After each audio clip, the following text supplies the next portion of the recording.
Hello, everyone. Before we begin today's story, I have a small favor to ask.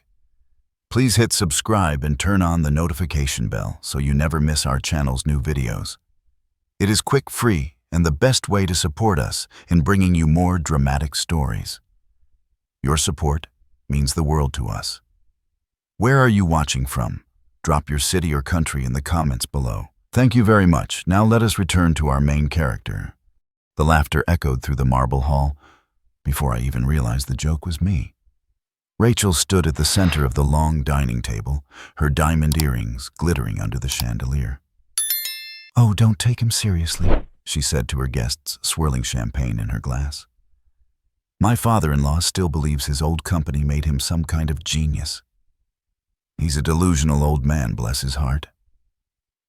The table erupted in polite laughter.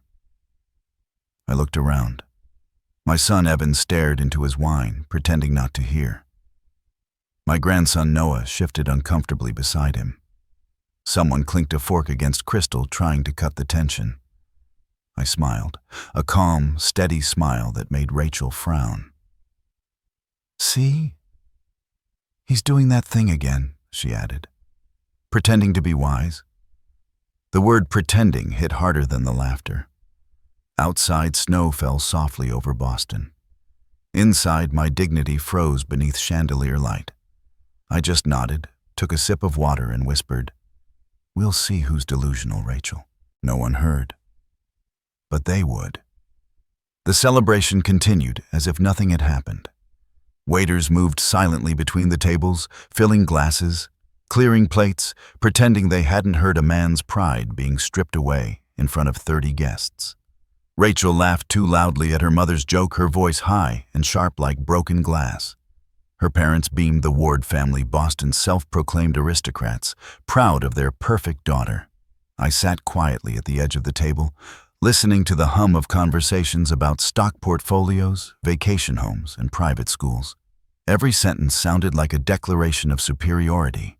My worn blazer and corduroy pants must have looked like a costume to them, an old man trying to play civilized among people who thought money defined worth.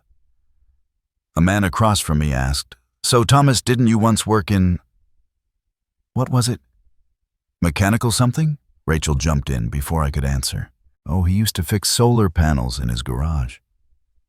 Thought he was the next Elon Musk." Laughter rippled again, softer this time, forced. Even Evan gave a polite smile, a son trapped between loyalty and embarrassment. I remember when he told me he could design a turbine more efficient than GE's, Rachel continued. "He still thinks about those old blueprints like they'll save the world." I folded my napkin, placed it on the table, and said evenly, "Some designs age well, Rachel." She tilted her head, smirking. "And some don't. Thomas." The guests shifted in their seats, sensing something beneath the polite tone, a blade hidden under calm words. I let the silence hang, then rose slowly. "Excuse me, it's been a long day." Evan half stood, then sat back down when Rachel's hand touched his arm. That was answer enough. I stepped out into the cold night. The snow had thickened, dusting the driveway and the parked cars. I took a deep breath, feeling the sting of winter air cut through the embarrassment still burning in my chest. My reflection in the car window looked older than I remembered. Lines deeper, eyes heavier, but behind them was something else. A spark. Inside the house, laughter floated out again, muffled but sharp. I started the car.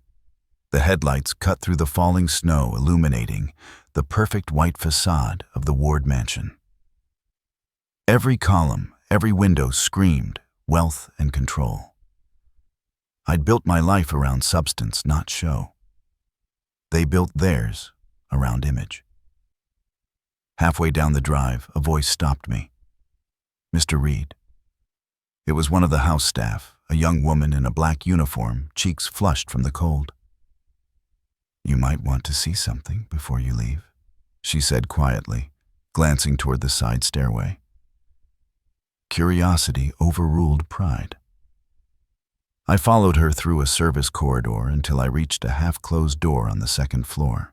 Voices drifted out, Rachel's father, Peter Ward, speaking low and urgent. We need to close those accounts before the audit understand. If anyone finds that transfer trail, it's over. A man in a suit replied, I'll take care of it discreetly. No paper trail. My heart slowed, mind sharpening. I eased the door shut before anyone noticed. The staff girl looked frightened. You didn't hear that from me, she whispered. They don't like people knowing their business. Neither do I said softly, thanking her, before walking out to my car. As I drove away, Boston Harbor stretched ahead, the water black beneath the snow. I rolled down the window, letting the icy air clear my head. Inside the car, my phone screen glowed faintly, a short video clip from earlier, captured almost by instinct. Peter Ward's voice, distinct and clear. Close those accounts before the audit. A coincidence, maybe, or a starting point. At a red light, I opened the Notes app on my phone and typed 2 words. Truth. Patience. Then I put the phone down, leaned back and watched the snowflakes blur the city lights. Back home, my small townhouse felt painfully quiet. The framed photo of my late wife Eleanor sat on the shelf by the fireplace. Her smile was the kind that saw through people. I poured myself tea and whispered to the empty room. You were right, Ellie. Never fight back in anger. I turned off the lights, the memory of Rachel's voice still echoing in my head. Delusional old man, maybe I was. Maybe believing that integrity still mattered made me outdated. But as I looked out the window at the snow-covered city, I felt something steady return. I'd spent my life building things that lasted: bridges, engines, companies. People like Rachel built illusions. I watched the snow fall heavier, and a faint smile crossed my face. Delusional, huh? I murmured. We'll see about that. By the time I went to bed, the storm outside had grown fierce, rattling the windows like distant applause. Somewhere in that cold silence, a plan began to take shape. Quiet, precise, inevitable. The morning light filtered through the windows of the small diner where I always took my breakfast. Same table, same black coffee, same folded newspaper. Routine had become my peace. The waitress, June, smiled as she refilled my cup. You still keeping the world running, Mr. Reed? She asked. I smiled, trying not to slow it down. Outside, Boston was waking up delivery trucks, people in suits rushing to lives that looked nothing like mine. I'd earned my quiet years, or so I thought. It had been almost a month since Evan last visited with Noah. Our Sunday dinners used to be sacred. Roast chicken, chess games, laughter. Then Rachel started saying they were too busy. First it was her parents' dinner, then a networking event, then Noah's piano lessons. Always something. The distance grew quietly, like rust creeping under paint. When they finally came by that afternoon, Rachel walked in first. She looked perfect as always, hair set designer coat eyes, already scanning for imperfections. Thomas, I brought you some of that artisan bread you like, she said, placing a paper bag on the counter without looking at me. Thank you, I replied. Evan came in after her phone in hand, muttering about work. Noah ran to me, arms wide. Grandpa? Guess what I got into the robotics club? His excitement felt like sunlight breaking through clouds. That's my boy, I said, kneeling to hug him. Machines make sense, don't they? People not so much. At dinner, Rachel steered the conversation toward Evan's new client list. It's impressive, she said. My family's connections really opened doors for him. Evan nodded, proud but distracted. I stayed quiet until she turned to me. Thomas, you should see how fast things move in finance these days. It's not like your time when people just built things and hoped they worked. Her tone was light, but the barb was sharp. In my time, I said gently, we built things that still work today. She gave a practiced smile. Of course. But this is a different world. Evan laughed uneasily. Dad, times change. I looked at him, my son once proud to get grease on his hands working beside me in the garage. Now he wore his polish like armor. Yes, I said, they do. That evening, after they left, I sat alone on the porch and watched the snow settle on the street. For the first time, I wondered if my patience was mistaken for weakness. The following week, Rachel invited me to brunch at their place. A few friends from the investment circle will be there, she said. It'll be fun. I knew what fun meant in her world, me sitting quietly while everyone else talked about hedge funds. But I went anyway, for Evan and Noah. The Ward townhouse gleamed with sterile perfection. Every shelf staged, every photo curated. Rachel moved like a hostess auditioning for admiration. Her friends complimented her on everything, the art, the food, her husband. Evan's doing so well, one woman said. And his father's? Retired now, Rachel laughed softly. Oh, yes, Thomas likes his peace. He used to tinker with some engineering company ages ago. Tinker, I repeated under my breath. One of the guests asked politely, what kind of engineering?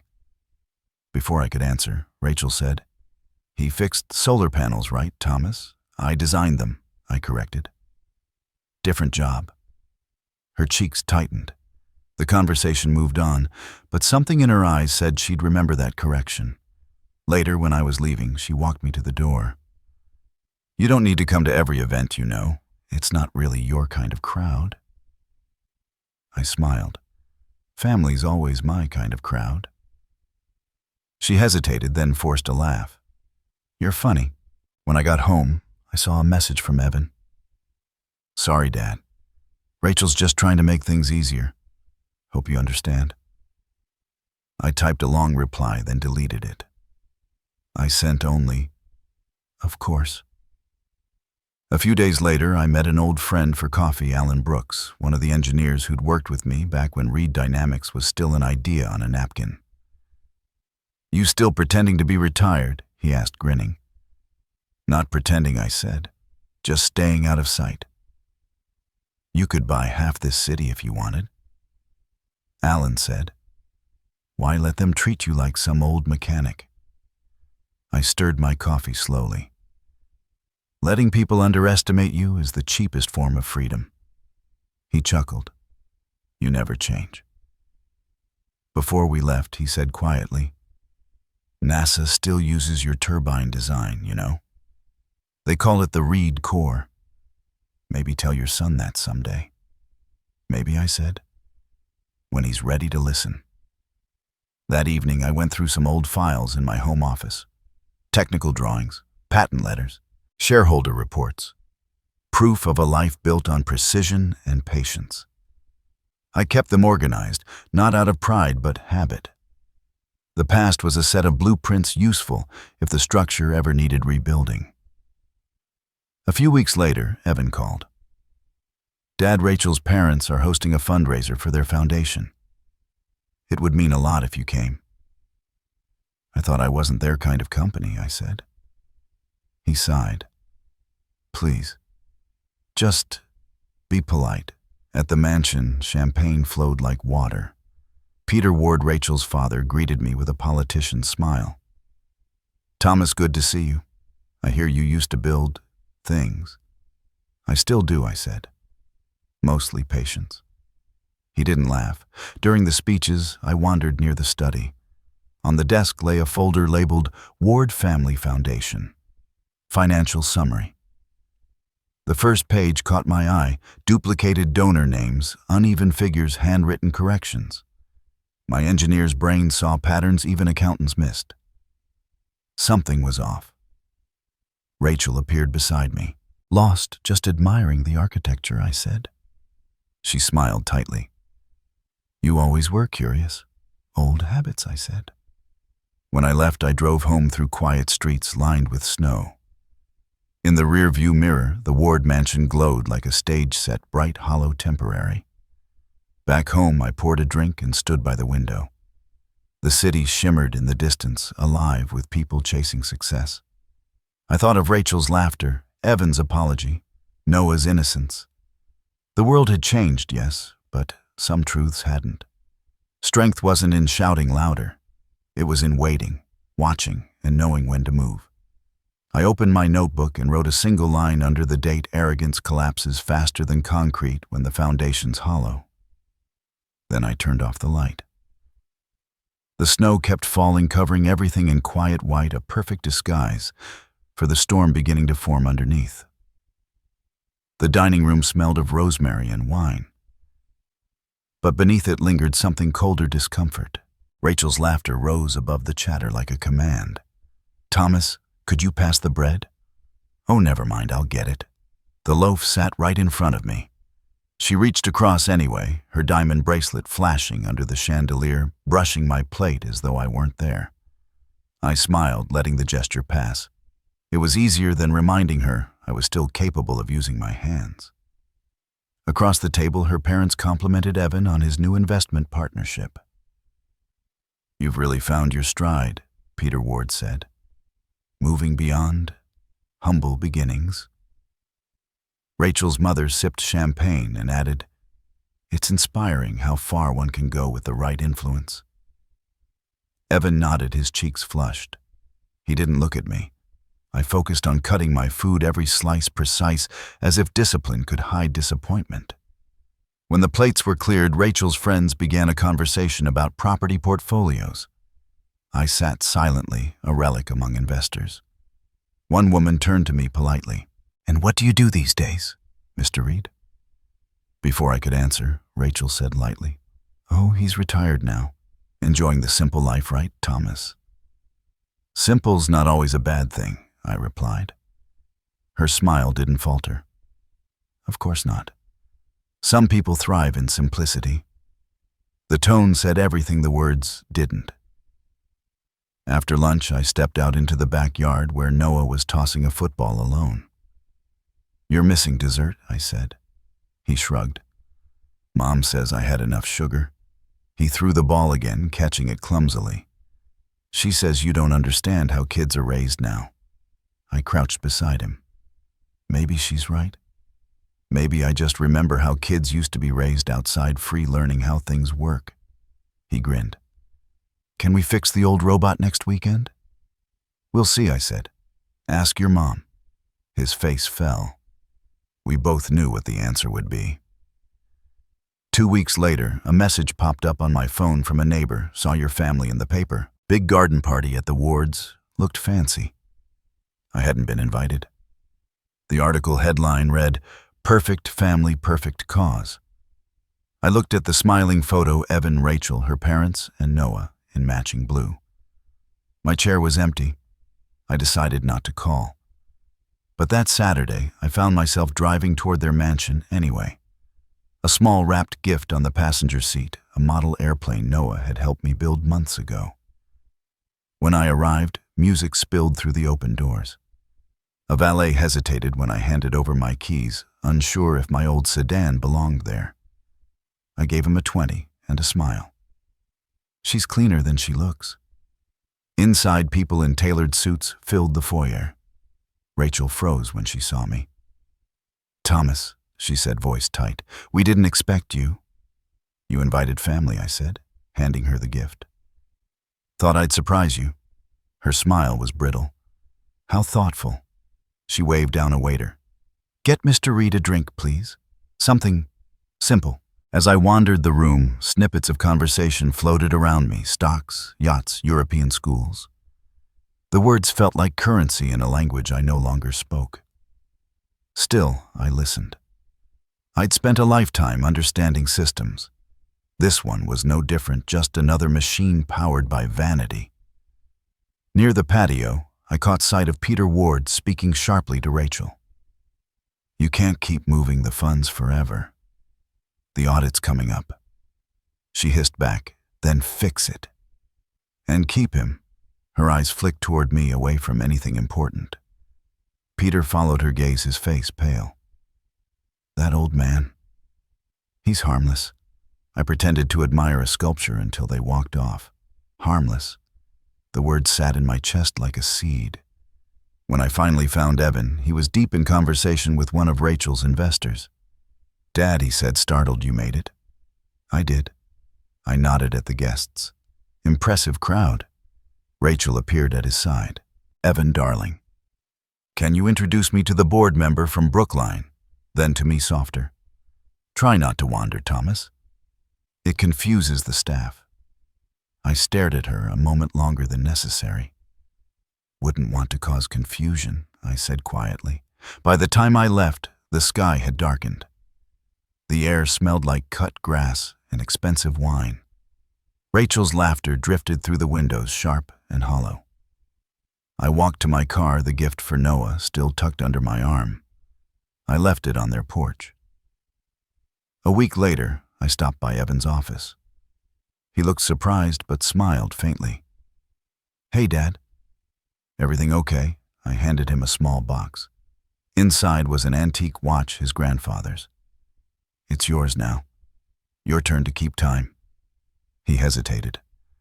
"Rachel thinks we should keep family heirlooms safe until Noah's older."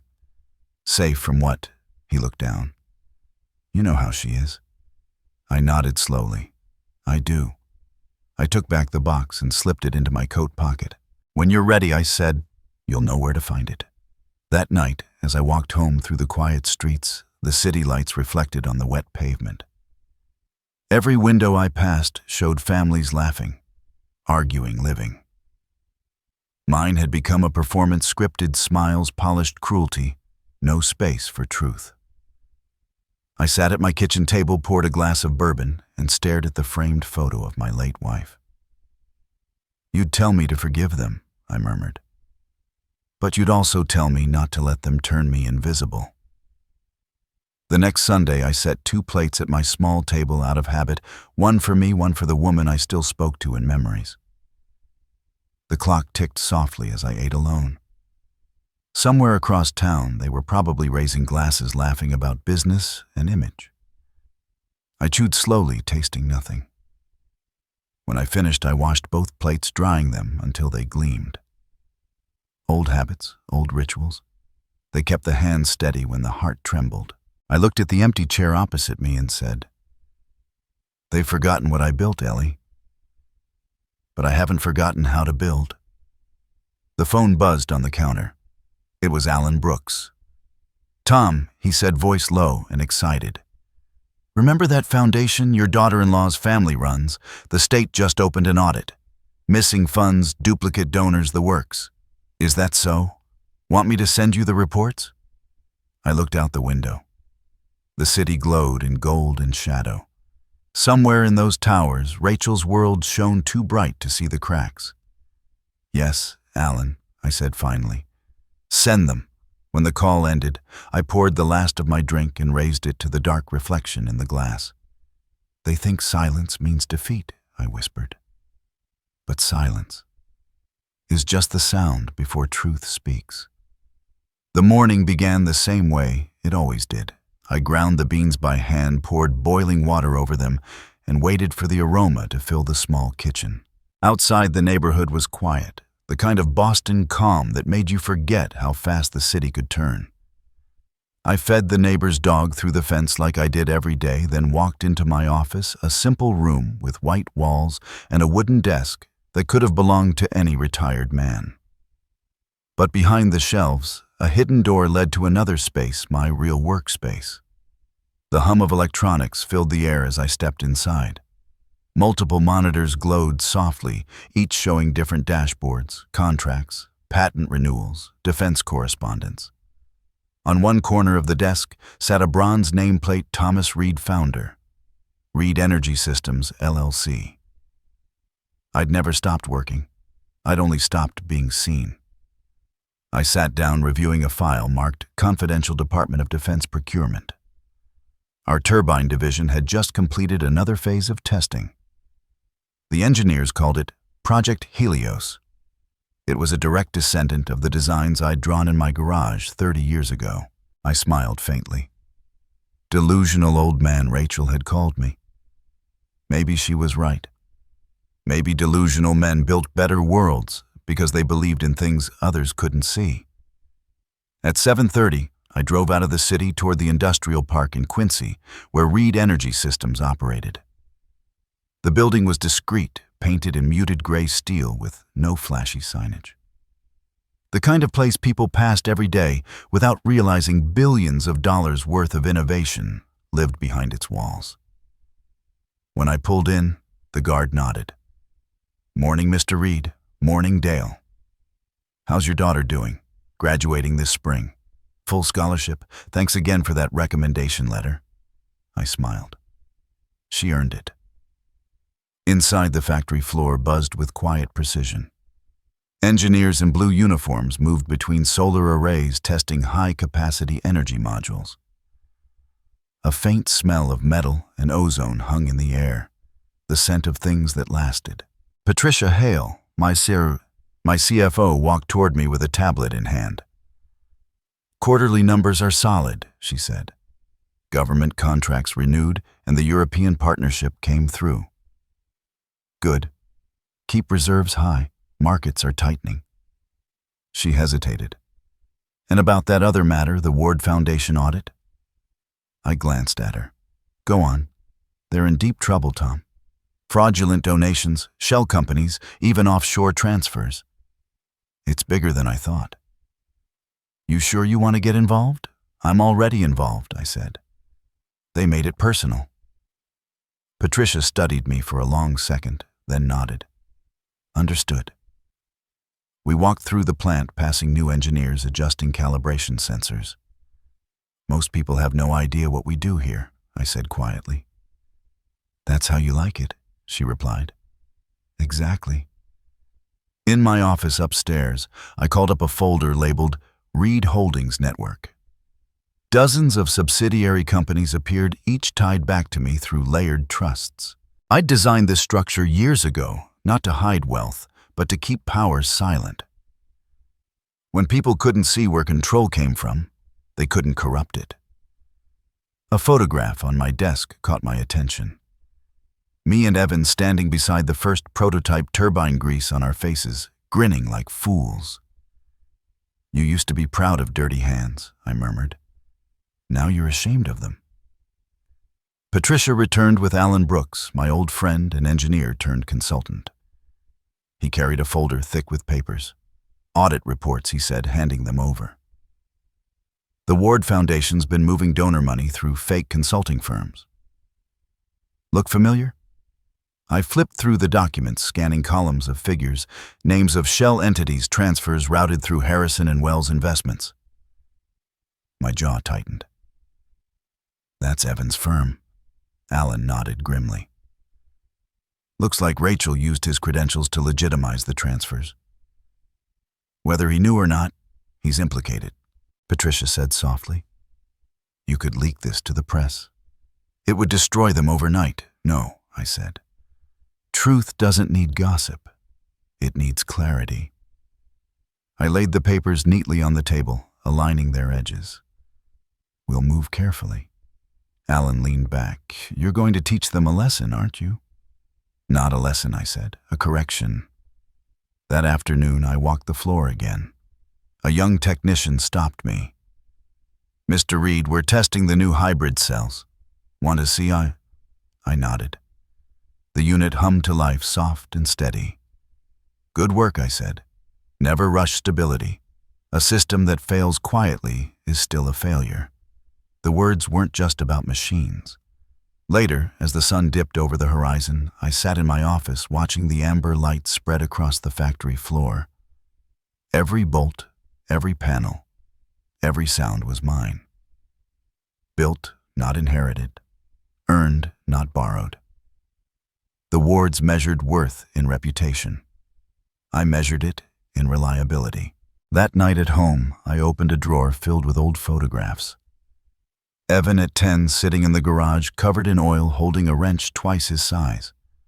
Eleanor's handwriting on the back, "My boys, building the future." I traced the letters with my thumb. "He forgot, Ellie," I whispered. "Forgot what building means." The phone buzzed. A video call from Noah. His young face filled the screen, shadowed by the lamp beside his bed. Grandpa Mom says you should stay home for a while, he said. She says people are saying things about the foundation. She doesn't want you mixed up in it. I smiled gently. She's looking out for herself, not for me. Don't worry, kiddo.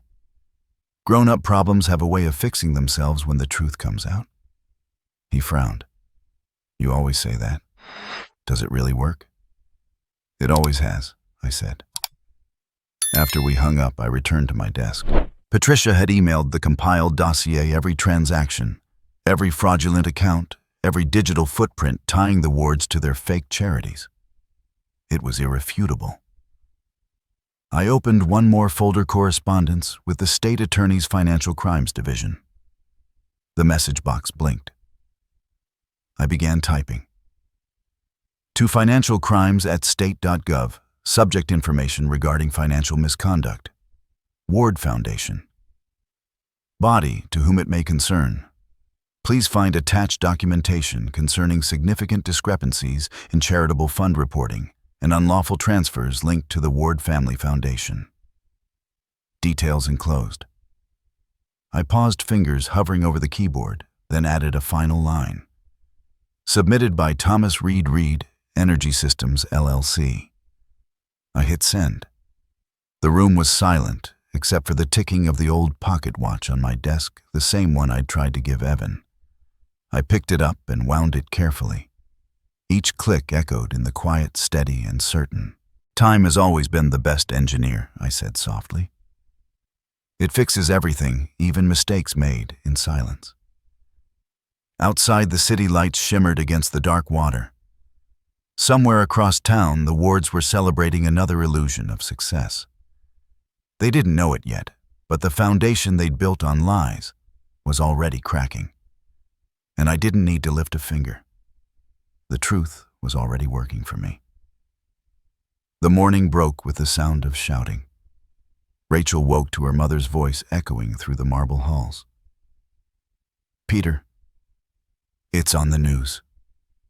She stumbled out of bed, her silk robe trailing behind her as her father appeared at the foot of the stairs, holding a tablet. The headline glared up at them in bold black letters.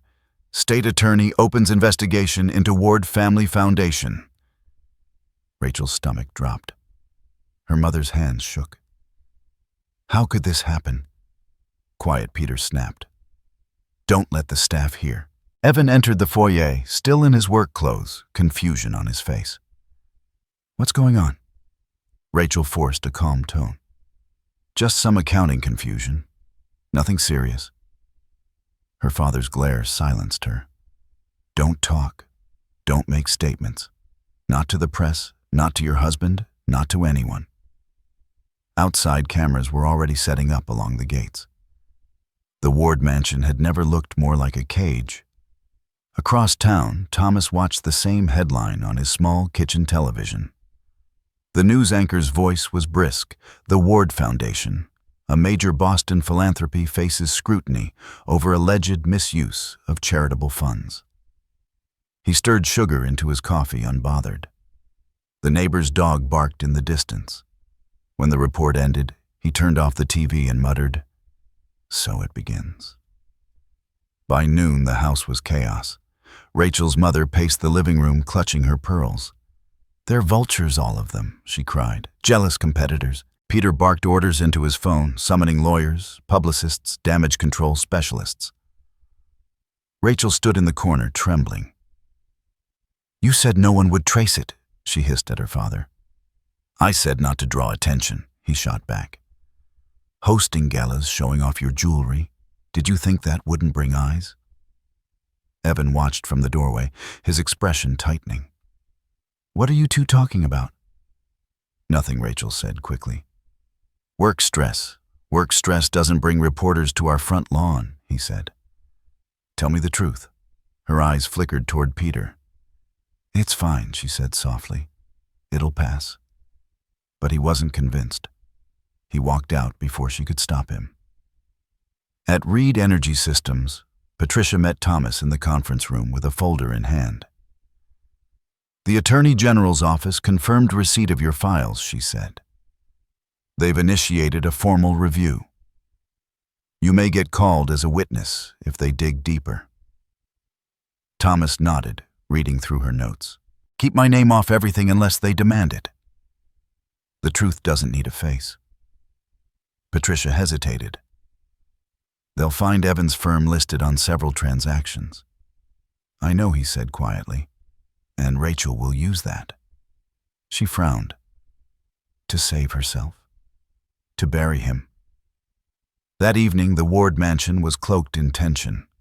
Reporters still lingered outside. Rachel sat by the window, deleting emails one by one. Her father watched her from across the room. Stop panicking. Guilt draws attention. Her mother wrung her hands. What if Thomas Reed finds out he was at the fundraiser? Rachel's lip curled. He's irrelevant. Just an old man living in his memories. Peter poured himself a drink. Pray you're right. The next morning, Evan arrived at Thomas's house unannounced. He held the newspaper in his hand, the ink smudged from his grip. Dad, he said, his voice tight. Did you know about this? Thomas looked up from his desk, calm as always. I knew they were building something rotten. It was only a matter of time before it collapsed. Evan dropped the paper on the table. Rachel's terrified. She says people are twisting numbers. People don't twist numbers, Thomas said. They twist truth. And the truth's fighting back. Evan's jaw clenched. You wanted this. You wanted to humiliate them. Thomas stood facing his son evenly. No. I wanted to remind them what integrity looks like. You can't build a life on deception, Evan. Not in business, not in marriage. Evan turned away, his voice breaking. If she goes down, I go down too. Thomas's tone softened. Then maybe it's time to decide which part of you deserves saving. When Evan left, Thomas sat back down, staring at the paper headline. The world had finally caught the scent of rot. Later that day, Rachel met secretly with a financial consultant in a cafe downtown. Her sunglasses couldn't hide her trembling hands. They can't trace the funds to me, she said. There has to be another explanation. The consultant leaned forward. There is your husband. His firm processed several of the transfers. If the auditors dig further, you can argue the discrepancy started there. You're saying I should blame Evan? He shrugged. Marriages recover. Prison doesn't. Rachel hesitated, then nodded slowly. Do what you need to. 2 days later, Evan received an email from Corporate Compliance Internal Review initiated regarding unauthorized transactions. He stared at it, disbelief turning to horror. Rachel, he whispered, realizing what she'd done. At Reed Energy, Patricia handed Thomas the same report. She's shifting blame, she said. Your son's being set up. Thomas closed the folder carefully. So she's willing to destroy him to save herself. He exhaled through his nose, eyes narrowing. Then she's already finished. Night fell heavy over the Ward estate. Inside his study, Peter poured another drink and shaking slightly as he read through his lawyer's emails. The phone rang, unknown number flashing. He answered. Who is this? A calm male voice replied, low and certain. Someone who knows what you've done. What? The line went dead. His computer pinged a new email. Subject line, internal audit findings. Reed Energy analysis. He opened it. The attachments displayed account ledgers, transactions, falsified signatures, evidence so detailed it left no room for denial. His face drained of color. Across the city, Thomas sat at his desk laptop, closed, the faint ticking of his pocket watch filling the room. He leaned back, hands folded. Outside, the snow began to fall again, blanketing the streets in silence. They built a palace on sand, he murmured. All I did was open the curtains. He turned off the lamp. The watch ticked on, steady and sure, as the empire of lies began to crumble in the dark.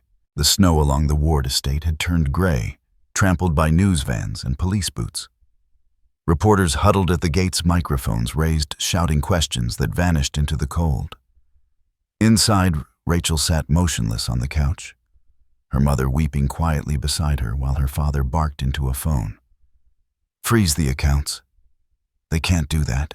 Do you know who we are?" She tuned out his voice, staring instead at the morning papers spread across the marble table. Her own face stared back at her under the headline, "State Investigation Deepens into Ward Foundation Fraud." Below it, smaller text, "Board members under review. Assets seized pending inquiry." Upstairs, Evan packed a small suitcase. "Where are you going?" Rachel called after him.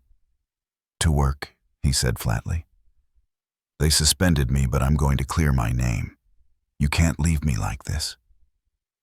"You already left me," he replied. He closed the door, leaving her in silence. Across the city, Thomas adjusted the tiny gears of an antique pocket watch beneath his magnifying glass. Each movement was slow, exact. Time, after all, required precision. On the radio, a reporter discussed the investigation. Sources confirmed the Attorney General's office has frozen Ward Foundation accounts and begun questioning major donors. Thomas smiled faintly. "They built their empire fast," he said to himself. "I built mine to last."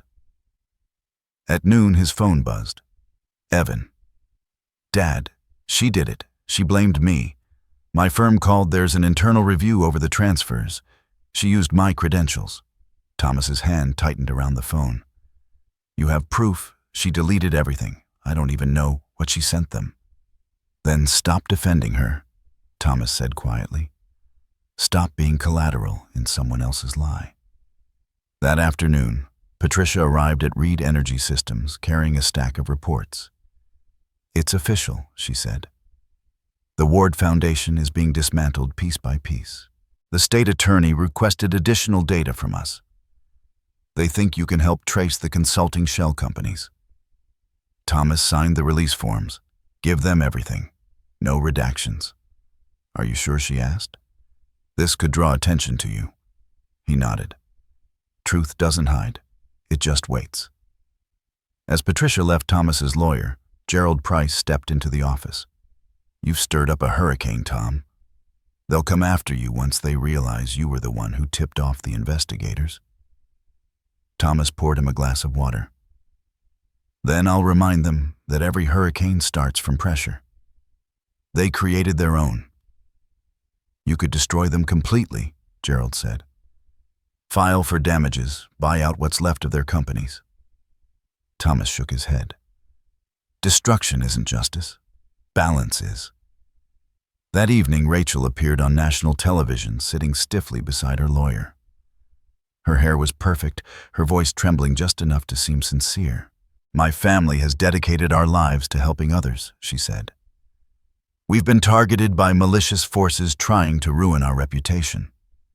We will not be intimidated." Thomas watched from his office, the light from the TV flickering across his face.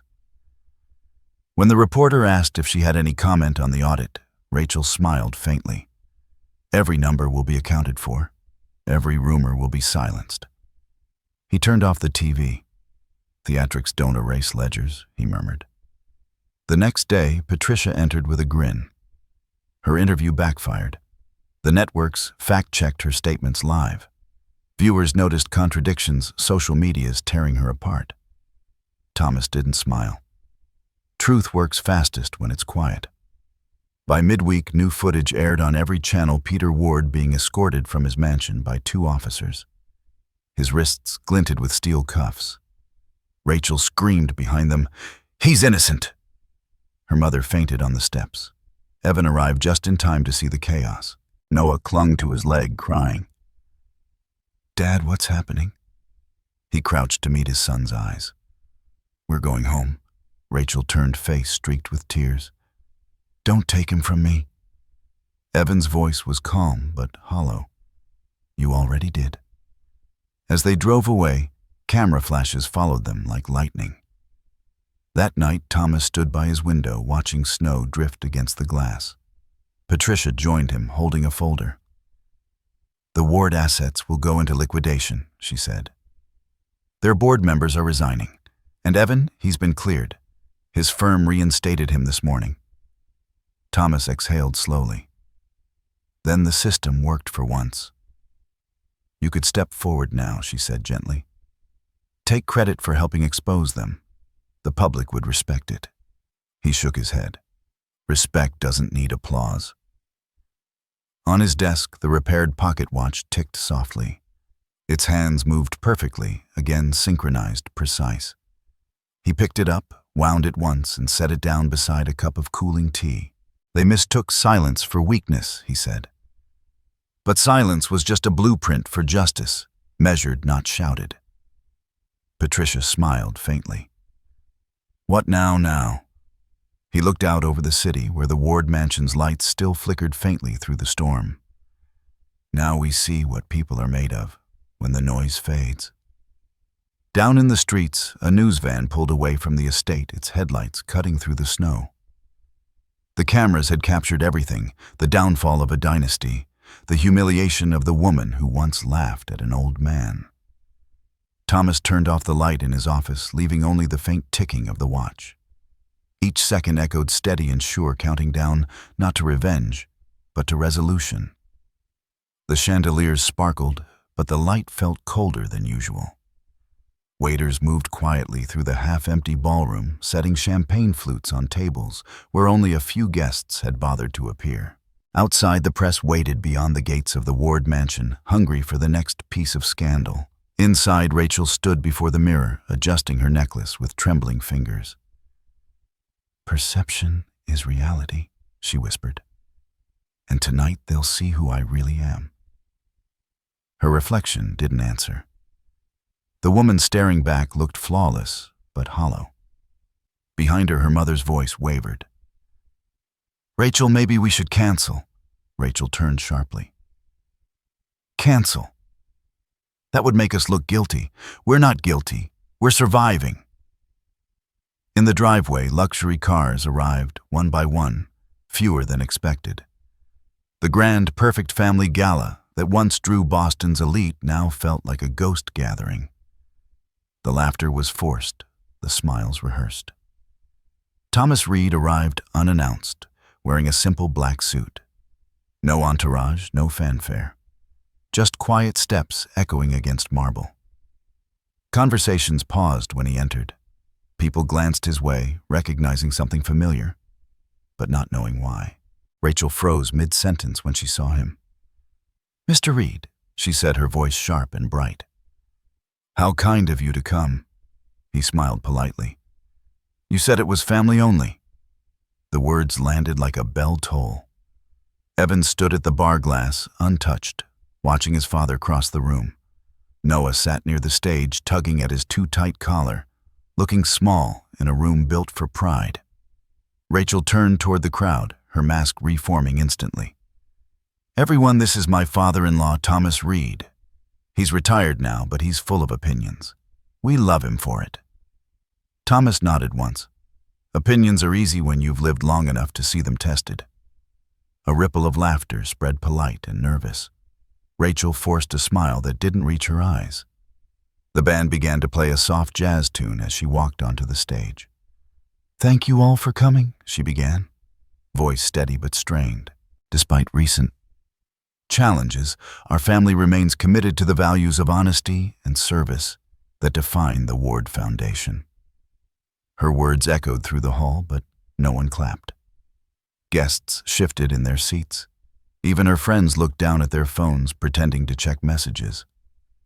A large projector behind her lit up with a looping video montage, images of her father shaking hands.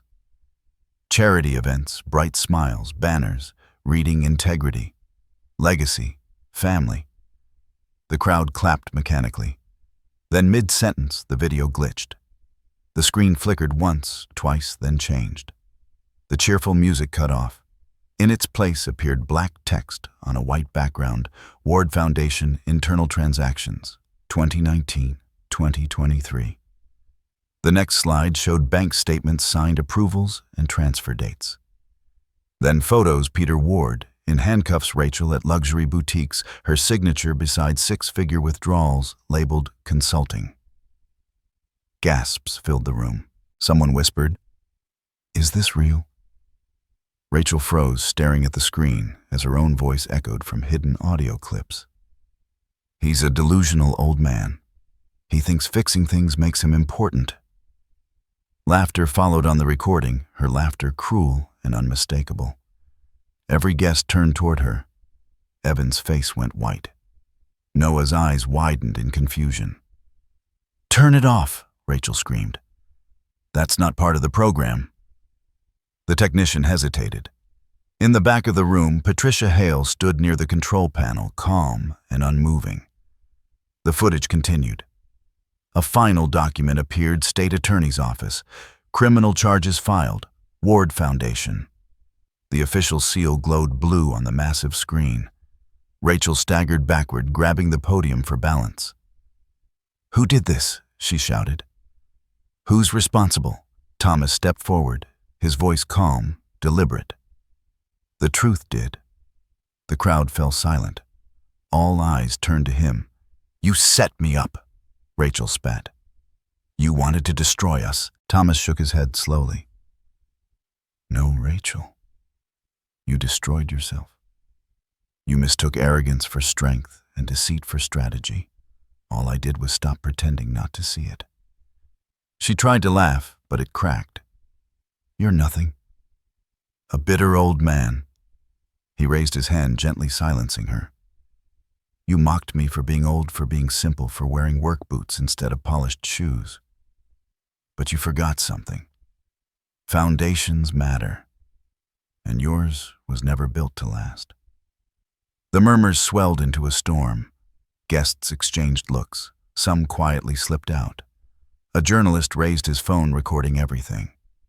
Evan moved toward his father. "Dad, please," he whispered. Thomas turned to him, his tone soft. "It's over, son. The lie's done. Let it end."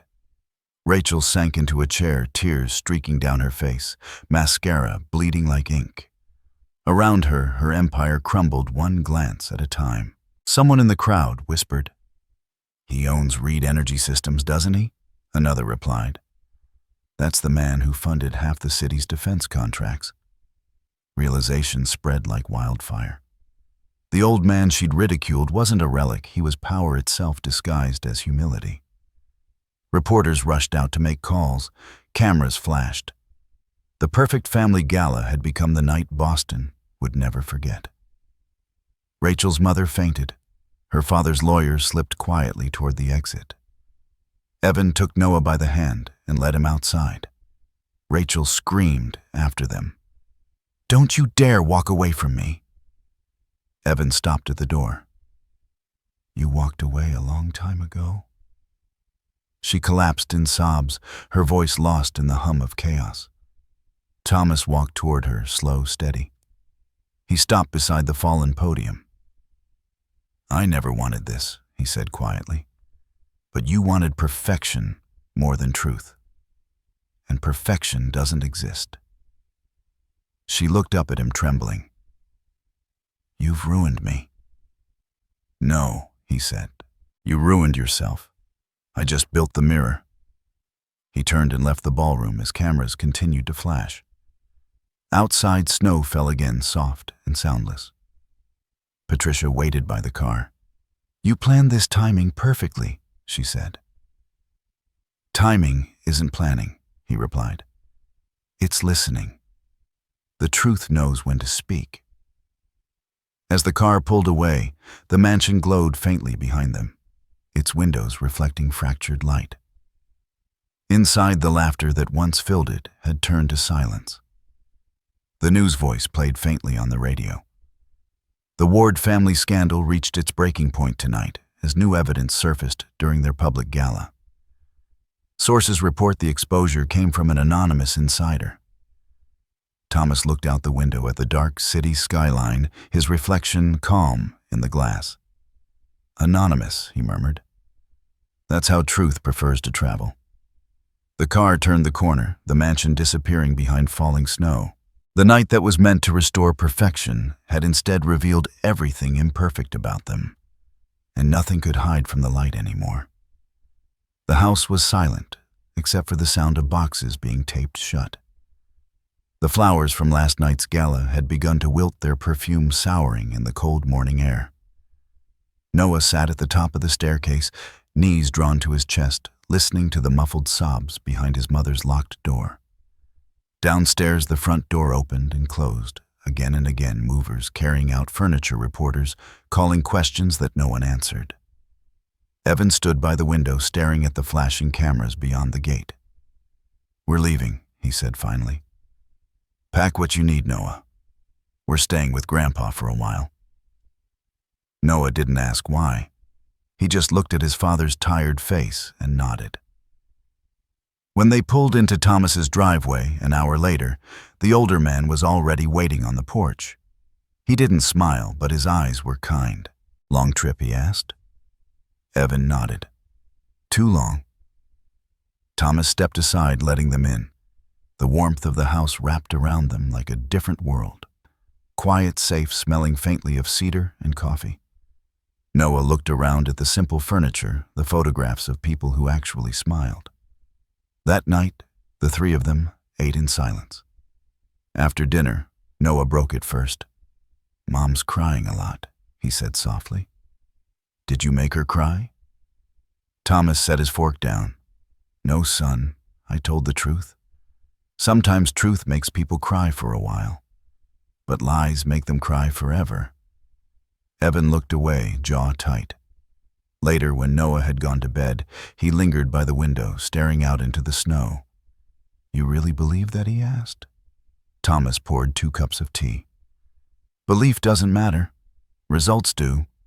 Evan sighed, taking the cup but not drinking. "You don't know what it's like watching everything fall apart." "I do," Thomas said quietly. "I just didn't let it stay broken." The next afternoon, Thomas found Noah in his study, the boy sitting at his desk, surrounded by old photo albums. A small drawer hung open. Thomas froze when he saw the stack of documents, half-pulled-out newspaper clippings, printouts, and the flash drive with the Reed Energy logo. Noah held it up. "This was you, wasn't it? You're the one who made everyone hate Mom." Thomas took a slow breath. "I didn't make them hate her, Noah. I showed them what was real. She said you ruined us." "I didn't ruin anyone," Thomas replied softly. "I stopped pretending nothing was wrong." Noah's eyes filled with tears. "You hurt her." Thomas knelt down beside him. "I know, son. I wish I didn't have to. But sometimes the hardest way to help someone is to let them face the truth." Noah shoved the flash drive at him and ran upstairs, slamming his door. Thomas stayed there a moment, the tiny device heavy in his hand. That night, Evan found him still sitting at the desk. He knows Thomas nodded. Evan let out a bitter laugh. "You did all of this without telling me, without telling your own son."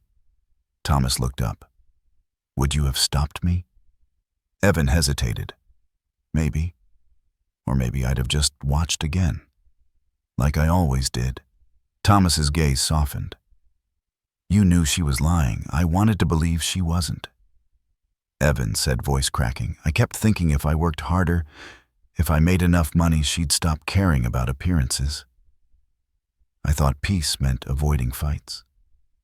"Peace built on lies isn't peace," Thomas said.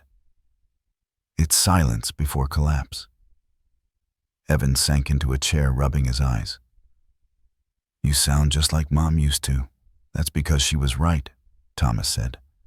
"About everything that matters." Neither of them spoke again for a long time. Upstairs, they could hear Noah moving restlessly in his room, the sound of a boy caught between love and disappointment. The following day, Noah was gone. His jacket was missing from the hook, his bike from the garage. Thomas's heart clenched as he read the note on the counter.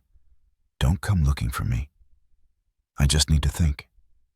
They found him hours later, sitting at the edge of the harbor where the water met the snow. His breath came out in clouds as he stared at the sea. Evan started toward him, but Thomas held up a hand. "Let me." He walked slowly, the boards creaking underfoot. "Cold place to think," he said. Noah didn't turn. "Mom said you wanted to destroy her." "I wanted her to stop destroying herself," Thomas said gently. "But I didn't think about what it would do to you." Noah finally looked up. "Why does telling the truth make everyone sad?" Thomas knelt beside him, pulling something from his coat pocket, a small brass compass, old and slightly tarnished. "This belonged to your grandmother," he said. "She used it when we went hiking. It always points home no matter how far you go. But you have to decide where home is." Noah took it carefully, watching the needle tremble before it settled north. "What if I don't know yet?" "That's all right," Thomas said. Neither did I for a long time. When they got home, the house felt different, softer somehow. Evan put dinner on the stove and Noah sat near the fireplace, turning the compass over in his hands. Thomas watched them quietly, a small warmth stirring under his ribs. Later that evening, he sat alone in his chair by the fire. The old watch ticked steadily on the table beside him. He looked at the empty chair across from him, the one Eleanor had always used, and whispered, "You were right, Ellie. Winning isn't peace. It's just the chance to start over." The phone rang. It was Patricia. "The Ward trial's moving forward," she said. "Your daughter-in-law may plead guilty. Minimum sentence, maybe probation." "Thank you," Thomas said. "That's enough." He ended the call and stared at the fire until it burned low. In the morning, Noah handed him an envelope. "Mom sent this." Inside, a folded note read, "Tell Noah I love him. Tell Thomas I understand now what it means to build something real. I hope someday he'll forgive me for everything." Thomas closed the letter slowly. "Someday starts now," he said quietly. He looked at Noah, who stood by the window clutching the compass. "We're okay, Grandpa," the boy said softly. Thomas smiled faintly. "Yes, son, we are." Outside, the first light of dawn touched the snow. The house was small, but it felt full again of truth, of forgiveness, of beginnings. And somewhere deep inside, the quiet hum of peace finally replaced the sound of vengeance. The cafe smelled of roasted beans and winter rain. Thomas sat by the window, his newspaper folded neatly beside his untouched coffee. The front page headline read, "Anonymous source behind Ward collapse may be linked to Reed Energy Systems." The subtitle called him the silent architect of justice. He watched two businessmen at the next table whisper about it, neither realizing the man they were discussing sat 3 feet away. "They say he's some retired engineer," one of them said. "Probably lucked into it. Old guys don't run billion-dollar companies anymore." Thomas folded the paper, left a tip, and stood. "You'd be surprised," he murmured as he passed them on his way out. Outside, Boston moved as it always did, fast, loud, unaware. He walked past a shop window displaying televisions. Every screen showed news footage of the investigation, updates on the Ward trial, and analysts speculating about who had orchestrated the downfall. His name wasn't public yet, but the trail was getting shorter. At home, Patricia waited in his office. "It's happening, Tom. They're connecting the dots. You've been summoned to the State House tomorrow, formal recognition from the Attorney General." He set down his keys. "Recognition, they're honoring the people who helped expose the fraud. You're the headline." He poured himself a glass of water. "I didn't do it for applause." Patricia smiled. "You did it for truth. Let them see what truth looks like when it wins." He considered that. "Then Evan and Noah come with me. They deserve to see how justice sounds when it isn't shouted." That evening, Evan arrived carrying paperwork from his firm. "They offered me a new position," he said, half laughing, half in disbelief. "Head of the new ethics division. Apparently my father's story inspired a company-wide reform." Thomas raised an eyebrow. "My story?" They don't know it's you. They think the whistleblower was anonymous. But I know. Thomas nodded. We only lose what wasn't built on truth. Everything else endures. Evan looked at him for a long moment. I'm sorry, Dad. For doubting you. For letting her turn me against you. Thomas placed a hand on his shoulder. I didn't need your words. I needed your eyes open. Now they are. The next night, the State House glowed with golden light. Inside, marble columns towered above a crowd of officials, reporters, and business leaders. The ceremony was called Integrity in Commerce, recognizing the voices of accountability. Thomas sat quietly in the second row beside Evan and Noah. Patricia stood off to the side watching him with quiet pride. One by one, names were read. Applause rose and fell until the MC reached the final line. And finally, we recognize Mr. Thomas Reed, founder and CEO of Reed Energy Systems, for his unwavering commitment to ethical transparency. A ripple of surprise spread through the hall. Cameras flashed. Thomas rose, walking slowly to the podium. Some in the audience whispered, connecting the name to the quiet man they'd seen at conferences, but never really noticed. He adjusted the microphone. They called me a delusional old man, once he said, voice steady. I suppose they were right. It takes a little delusion to keep believing honesty still matters in a world that rewards deception. A quiet laugh broke from the crowd. Engineering teaches you something, he continued. A structure built wrong may stand for a time, but it will fall. The same goes for families, companies, and reputations. You can polish weakness, disguise it, but truth doesn't care for polish. It only cares for strength. He looked toward Evan and Noah in the front row. I didn't come here for recognition. I came to remind people that integrity isn't an investment. It's a foundation. Build it right, and it holds forever. Applause filled the chamber. Cameras flashed. Even the Attorney General stood to shake his hand. Thomas smiled politely, but his eyes were elsewhere on his grandson, who was clapping harder than anyone.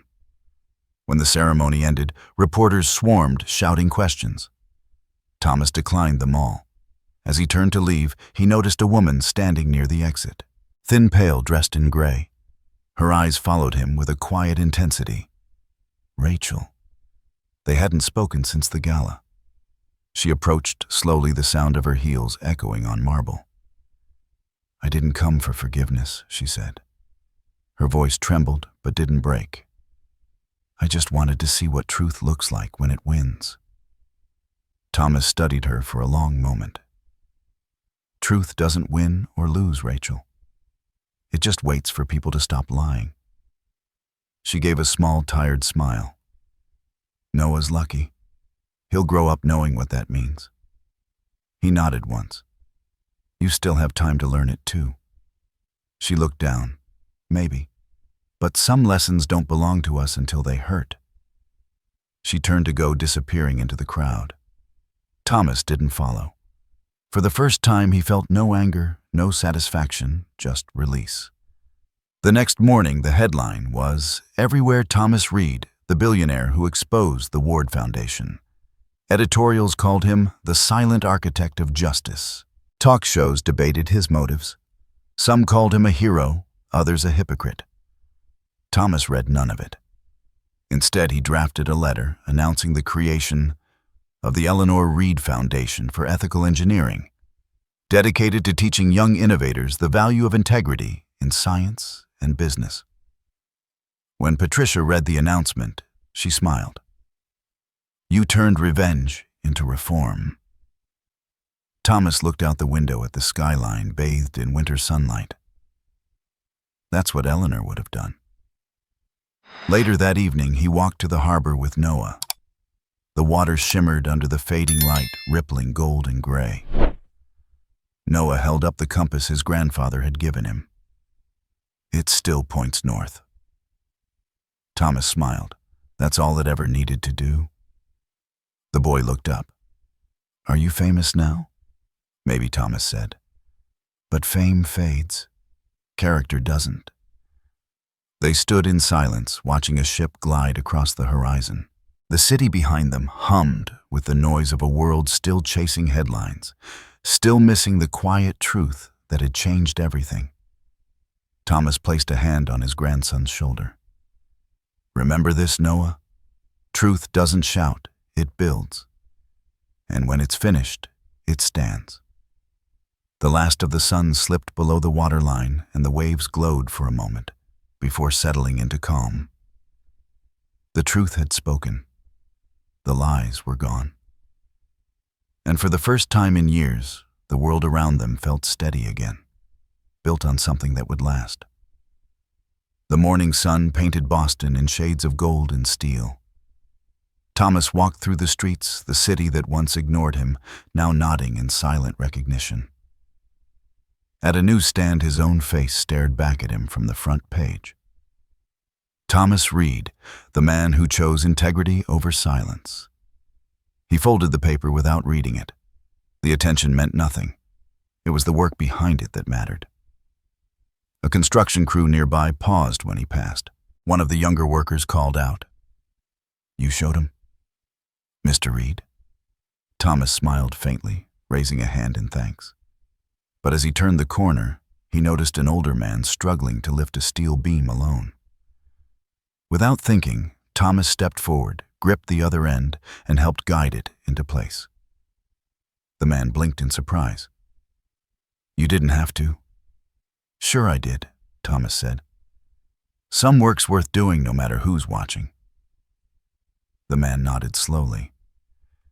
"They don't make 'em like you anymore." Thomas chuckled. "They do. They just need to remember how." By the time he reached his office, the morning mail had already arrived, letters stacked neatly on his desk, thick envelopes stamped with university seals, corporations, and even handwritten notes from strangers. Evan was there sorting through them. "Half of these are thank yous," he said. "The rest are invitations to speak at ethics seminars." "I'm not a speaker," Thomas said, hanging up his coat. Evan grinned. "You're more than that now. Listen to this one." He picked up a letter and read aloud. "Mr. Reed, I'm a student in mechanical engineering. I watched your story on TV. You made me believe honesty still matters. I want to build like you machines that last and a life that means something." Thomas sat down slowly, eyes on the letter. "That one," he said softly, "is worth more than every contract I've ever signed." Evan leaned against the desk. "I wanted you to hear it. You changed more than one life, Dad." Thomas looked at him, the faintest smile forming. "And what about yours?" "I've been offered a permanent position," Evan said. "Director of Corporate Ethics. I told them I'd only take it if I could rebuild the culture from the ground up." Thomas nodded. "You're doing what I couldn't, making sure the world doesn't need another man like me to fix it later." For the first time in years, pride passed between them easily, like a shared language finally remembered. Later that afternoon, Patricia arrived carrying a folder of reports. "The company's doing well," she said. "But I think it's time we talked about transition." Thomas raised an eyebrow. "You're trying to get rid of me," Patricia smiled. "Trying to give you peace. You've earned it. Let someone else carry the weight." He leaned back in his chair. "This company's my life." "It was your purpose," she corrected gently. "But purposes change. Maybe now it's about teaching others to build." That night, Thomas walked through the factory floor. The young engineers looked up from their workstations, smiling as he passed. He paused beside a group assembling a turbine prototype. "Looks good," he said. "Remember, tight tolerances, patient hands. Perfection's not speed, it's precision." They nodded, taking notes. He felt something shift inside him, a quiet pride, the kind that didn't need control. By the time he reached the exit, his decision was made. The next morning, he called Patricia. "You win," he said. Prepare the paperwork.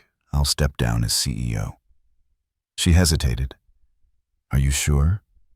He looked out the window at the skyline he'd helped power. Completely. I'll stay on as chairman. But it's time the next generation built something of their own. 2 days later, another letter arrived, Rachel's handwriting on the envelope. Thomas turned it over once before opening it. Mr. Reed, I won't ask for forgiveness. I've started community work at a youth center. I tell the kids that power means nothing if no one trusts you. Maybe that's what I was supposed to learn all along. Thank you for forcing me to see it.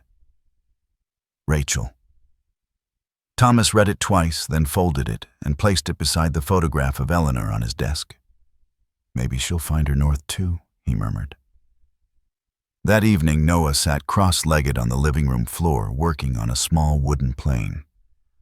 Thomas joined him, holding the sandpaper while Noah fitted the wings. Will it fly? Noah asked. Only if you build it straight, Thomas said. The boy smiled. Just like you always say.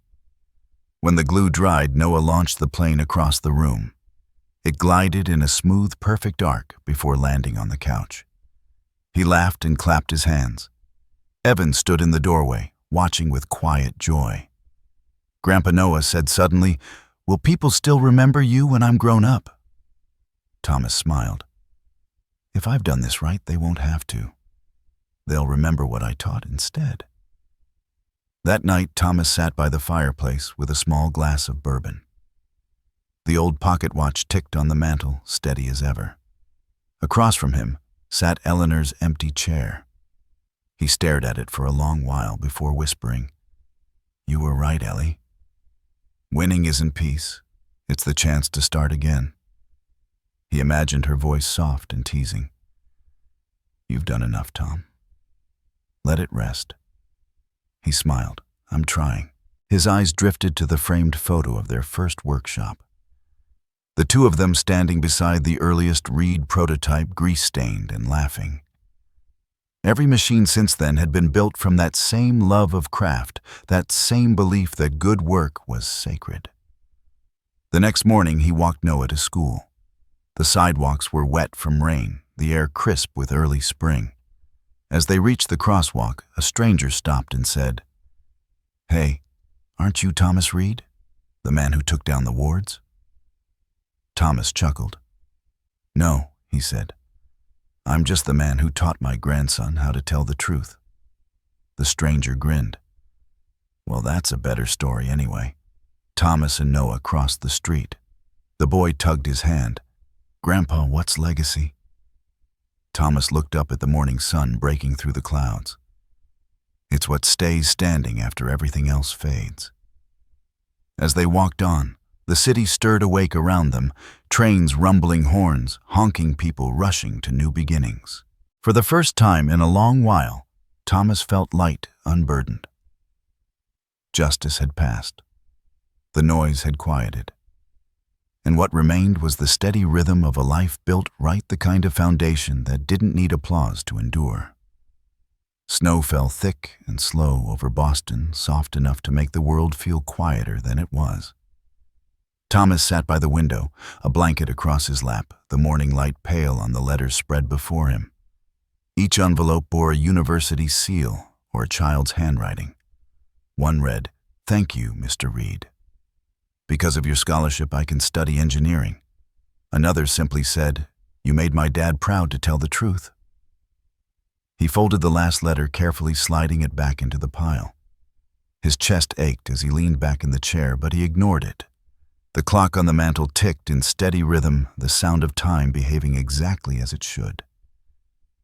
Patricia arrived with 2 cups of tea, snow in her hair. "You look pale," she said. "I'm old," Thomas replied. "Pale is my natural color now." "You should rest. Rest is for the finished," he said, smiling faintly. "I'm not finished yet." She stayed a while, talking about company reports and new hires. When she left, the house fell back into stillness, the kind that didn't bother him anymore. Later, Noah appeared in the doorway, holding a half-broken clock. "Grandpa, can we fix this one?" Thomas nodded. "Bring it here." They sat at the table together. Noah's small hands turned the screwdriver clumsily, while Thomas guided him. "Every gear matters," he said.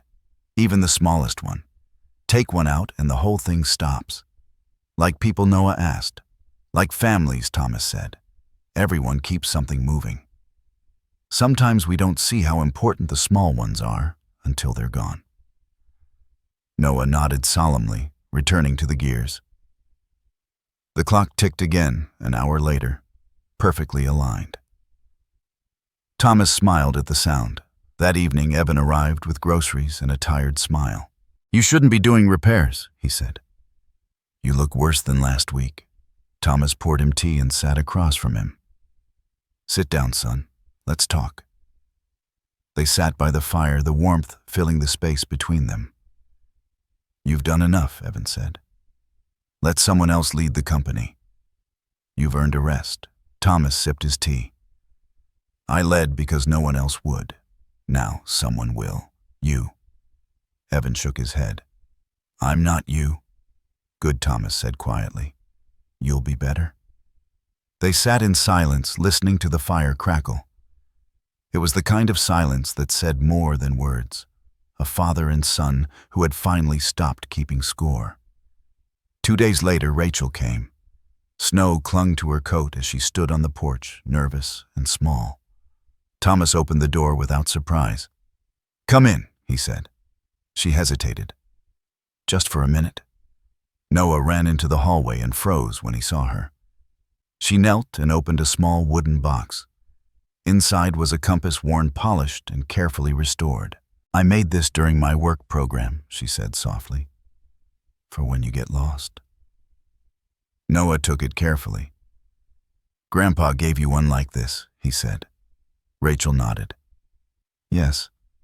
I didn't understand it back then. I do now." Thomas watched from the doorway. She met his eyes briefly. "Thank you," she whispered, "for everything you didn't say." When she left, Thomas turned to Noah. "Forgiveness isn't forgetting," he said. "It's knowing the past can't change and choosing to move forward anyway." A week later, he collapsed in the garage while checking the oil in his truck. Patricia and Evan rushed him to the hospital. The fluorescent lights, the sterile smell, the faint beeping of machines, none of it scared him. The doctor spoke quietly to Evan in the hallway. "It's his heart. He needs to slow down." Thomas chuckled when they told him. "Tell time that. It's never slowed for me." The next morning, sunlight poured through the hospital window. Thomas looked out at the snow-covered city, his voice low but steady. "Don't let the company lose its soul, Evan. People can replace machines. Machines can't replace people." "I won't," Evan said. "I promise." Thomas closed his eyes and smiled. That's all I needed to hear. Back home, days later, he sat at his desk and began to write. His hand trembled slightly, but his words were sure. Dear Noah, if you're reading this, it means I've taken my hands off the clock. I hope you've learned by now that truth isn't heavy unless you try to hide it. Build things that last: friendships, love, character. They'll carry you further than money ever could. When people doubt you, smile. It means you're doing something right. Love, Grandpa. He folded the letter and slid it beneath the wing of the wooden plane they'd built together, sealing it shut with glue. That night, snow drifted against the windows again. He sat in his armchair by the fire, wrapped in his blanket, the repaired clock ticking on the mantel. Evan and Patricia talked softly in the next room. Noah sat on the floor reading. Thomas looked around the warm, quiet room at the people who had once been broken and were whole again. He smiled faintly and whispered, "Everything still runs." The clock ticked on, steady and precise, as snow continued to fall outside. The gears turned, the seconds moved forward, and time, his oldest companion, kept doing what he'd taught it to do. Move faithfully, never stopping, never breaking, just passing on its rhythm to whoever listened closely enough to learn. The sky above Boston shimmered with the first light of spring. A soft breeze carried the scent of rain and renewal as Noah Reed stood before the new Eleanor and Thomas Reed Engineering Institute. The glass building reflected the sunrise in gold, the engraved words beneath the entrance catching the light. Build things that last. Photographers crowded near the ribbon-cutting line. Officials shook hands. Reporters called his name. But Noah's fingers rested on the old compass in his pocket. It was cold, smooth, and steady, just like the hand that once gave it to him. He smiled faintly. He said truth was like time, he whispered. It never stops, even when we do. The ceremony went as planned. Flashbulbs, applause, speeches about innovation and ethics. But when it ended, Noah slipped away from the noise, walking toward the oak tree planted in the courtyard. Its roots came from a sapling his grandfather had once kept in his backyard, a small tree that had grown tall enough now to cast its shadow over the campus. He sat beneath it, the compass spinning gently in his palm. His mind drifted back to the last day he'd seen Thomas, the warmth of the fire, the faint ticking of the clock, and his grandfather's last words, "Everything still runs." And it did. Evan had retired the year before, content and calm for the first time in decades. Patricia still worked part-time with the Reed Foundation, running scholarship programs in Thomas's name. Rachel had changed too. After completing her sentence, she built a mentorship program for young women, starting over after mistakes, quiet work that never made the papers, but changed lives anyway. Noah had become an engineer, then a teacher. He designed renewable energy systems, but his real pride came from mentoring students, the ones who reminded him of himself, once curious, impatient, and full of questions that had no easy answers. That evening after the ceremony, he returned home. The house had changed over the years, new furniture, new paint, but the workshop in the back remained the same. Dust floated through the golden light as he opened the door. On the shelves sat the wooden plane he'd built with his grandfather all those years ago. The paint had faded, but the craftsmanship was flawless. He lifted it carefully, smiling at the initials carved on the tail, TR and NR. As he wiped it clean, he heard a soft rattle inside. He tilted the plane. Something shifted within the hollow wing. Curious, he unscrewed the panel, and there it was. A folded envelope yellowed with time. His breath caught as he recognized the handwriting. Dear Noah, if you're reading this, it means I've taken my hands off the clock. I hope you've learned by now that truth isn't heavy, unless you try to hide it. Build things that last, friendships, love, character. They'll carry you further than money ever could. And when people doubt you, smile. It means you're doing something right. Love, Grandpa. Noah read it twice, then again, his hands trembling slightly. He placed the letter beside the compass on his workbench. The air in the room felt alive, as though his grandfather was standing just behind him, nodding in approval. He whispered, "You're still teaching me, old man." The next day, Noah visited the old Reed workshop, now preserved as a small museum wing inside the institute. Glass displays lined the walls, photographs, prototypes, even the old pocket watch that once sat ticking on Thomas's mantle. Beneath it was a plaque with his grandfather's quote, "Integrity is just engineering for the soul." Noah smiled. "You'd hate the spotlight, Grandpa," he said softly. "But you'd love the lesson." That afternoon, he stood before a group of first-year students, delivering the Institute's inaugural lecture. He spoke not about formulas or turbines, but about values. "My grandfather built machines," he said, "but he really built something bigger, a belief that honesty outlasts everything else. He taught me that legacy isn't about wealth or reputation. It's about character. It's about what keeps running after we're gone." He reached into his pocket and held up the compass. He said, "This always points home. For me, home isn't a place. It's a way of building, living, and forgiving. When he finished, the room fell silent for a moment before erupting in applause. A student near the front raised her hand. "Do you ever miss him?" Noah smiled gently. "Every time the truth feels heavy," he said, "I remember his hands steady, patient, unshakable. And then I keep building." That night, the courtyard outside the institute glowed with warm light. Noah walked beneath the oak tree again, the compass still in his palm. He knelt to place it at the base of the tree beside a small bronze plaque. The inscription read, "For Thomas Reed, who built more than machines, he built men." The wind stirred through the branches, whispering across the leaves. Somewhere in that sound, Noah could almost hear his grandfather's voice saying, "Everything still runs." He looked up at the stars, his breath visible in the cold air. "You were right, Grandpa," he said softly. "It does." The camera would linger here on the compass, on the tree, on the man who carried a lifetime of lessons in his hands. The city beyond shimmered in the distance, the same city that once ignored a man who changed it quietly, piece by piece, gear by gear. And as the image faded, Noah's voice carried the story's final echo. Truth doesn't make us perfect, it makes us real. Every family has something broken worth fixing. Every heart has a truth worth building on. So tell me, what would you build if no one was watching? The scene softened into the quiet ticking of a clock, a familiar rhythm that had guided a lifetime.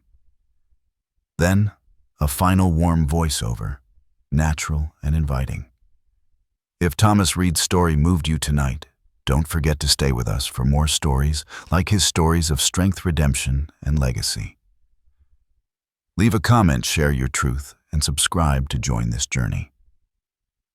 Because every story we tell reminds us of one simple truth: integrity always finds its way home.